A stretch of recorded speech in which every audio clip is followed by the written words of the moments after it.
તો વડોદરાના ભીલાપુરામાં હડકાયા શ્વાનના કારણે ભયનો માહોલ સર્જાયો છે। હડકવા થયેલ શ્વાનને ગામના 10 વ્યક્તિને બચકા ભર્યા। શ્વાનના કારણે ગ્રામજનોનું ઘર બહાર નીકળવું મુશ્કેલ થયું છે। શ્વાનને 10ને બચકા ભરતા ઈજાગ્રસ્તોને સારવાર અર્થે હોસ્પિટલ ખસેડાયા છે। તો વડોદરાના ડભોઈથી મહત્વના સમાચાર। ડભોઈ ખાતે ભીલાપુર ગામે હડકાયા શ્વાને ગામમાં ભયનો આતંક મચાવ્યો છે। હડકવા થયેલ શ્વાને ગામના 10 વ્યક્તિને કરડતા ગામમાં ભયનું વાતાવરણ ઊભું થયું છે। હડકવા થયેલ શ્વાનના કારણે ગ્રામજનોનું ઘર બહાર નીકળવું મુશ્કેલ બન્યું છે।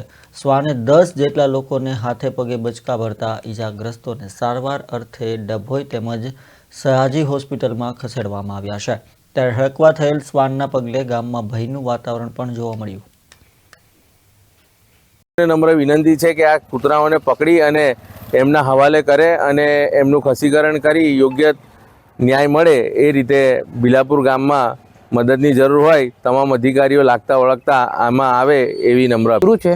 એને મને હાથમાં કર્યું છે, પગમાં કર્યું છે ને મેં દુકાન ખોલવા જતો હતો તો મને કરી ગયું। પછી આગળ જઈને એ જ લાઈનમાં રસ્તા ઉપર જ એક દાદીને કર્યું હતું તો દાદીને કપારે કર્યું તો છોડાવા જતા તો દાદીના હાથ પર બી કર્યું। પછી 2 જણ છોડાવા ગયા ને તો એમને એક જણાનું ગાલ ફાડી નાખ્યો આખો અને બીજાના હાથ પર બી કર્યું છે અને રાતે બીજા લોકોને બી કર્યું 3-4 જણોને।